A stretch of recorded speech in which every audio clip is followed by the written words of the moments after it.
Olá, turma do oitavo ano, bem-vindo a mais uma aula, a mais uma videoaula da disciplina de filosofia. E hoje nós temos como título para a nossa aula a liberdade de ser diferente. Vocês já pensaram sobre este tema, sobre a liberdade que nós temos de exercer a nossa diferença? A liberdade que temos de exercermos o nosso individualismo, a nossa singularidade? Na aula anterior, nós aprendemos sobre a liberdade relacionada à responsabilidade e, ao fazermos escolhas, sobre essas escolhas que fizermos, se elas iriam trazer resultados positivos ou negativos. E agora nós vamos trabalhar a liberdade de ser diferente. Será que é possível nós exercermos a nossa liberdade, a nossa diferença, no meio onde nós vivemos ou convivemos? E aí o autor ele começa trazendo algumas indagações, algumas provocações que eu gostaria que vocês refletissem junto comigo, né?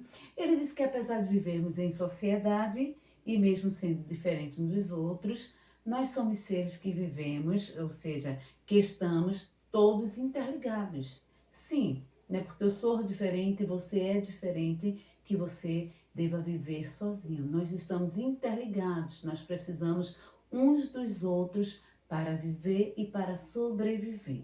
E aí um dos questionamentos feito pelo autor é o seguinte: como viver com os outros e ainda assim manter a nossa liberdade individual? Você já parou para pensar sobre isto?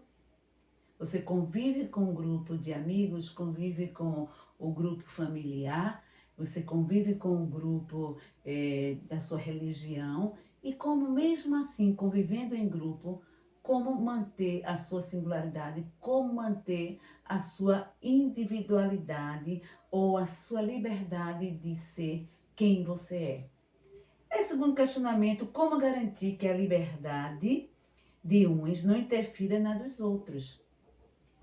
O que eu posso fazer, né? Que atitude eu devo tomar para que a liberdade do meu amigo não interfira na minha ou vice-versa, né?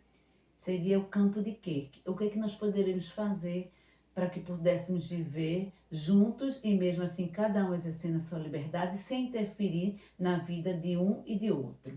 E o último questionamento que ele traz é o seguinte: como respeitar a liberdade de quem vive, pensa e age de um modo do qual discordamos ou que não compreendemos?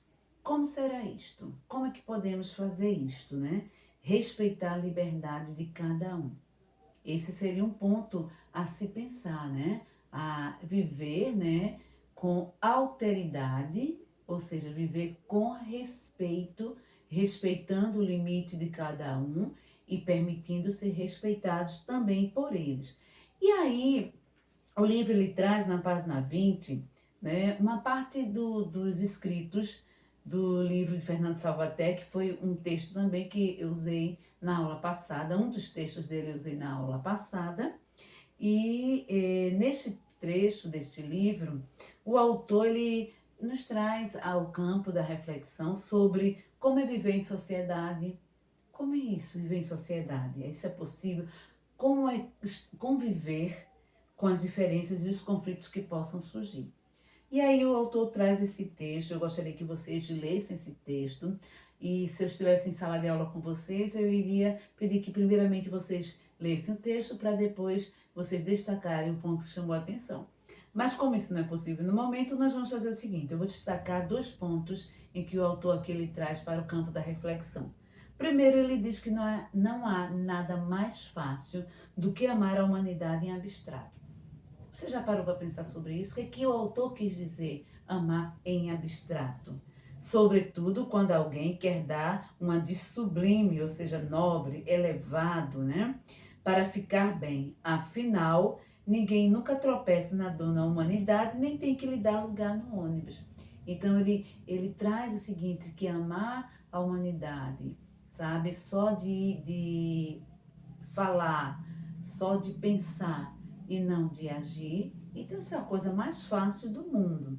E aí ele traz a outra indagação. O difícil, de fato, é respeitar os outros seres em concreto, na prática, no dia a dia, na vivência. Isso é que se torna mais difícil, para que você viva uma vida em sociedade com as pessoas que estão à sua volta, mesmo você tendo a sua individualidade, mesmo você tendo a sua liberdade individual, é necessário, né, amar ou respeitar os outros seres em concreto, que ele quis dizer na prática, no agir, nas atitudes, não é isto? Eu sei que quando vocês convivem com seu grupo de amigos, né, estão acostumados, eles pensam, né, praticamente, né, igual a você, e aí quando de repente chega um estranho, um imigrante, né, você já começa, que pensa diferente de você, que age diferente de você, você começa a estranhar, né? Porque ele não é o seu espelho,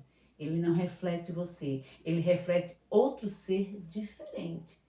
E aí que está o aprendizado, você aprender na prática a conviver com esse ser diferente, respeitando e sendo respeitado, respeitando seus limites e sendo respeitados os seus também. O autor traz essa discussão. Aí quando você vê que algo diferente se aproxima do seu grupo, do seu rebanho, porque nós temos por tendência em viver os seres humanos em grupo, você já causa uma estranheza, né? É como se alguém estivesse invadindo algo que é seu. Você não está acostumado e de repente você se torna até agressivo e perigoso, como o texto diz, né? Mas isto serve para nos ensinar que nós temos a liberdade de sermos diferentes e que o diferente não é o errado. O diferente só pensa contrário ao que eu penso. Ele só tem outros tipos de vivência que eu não tenho.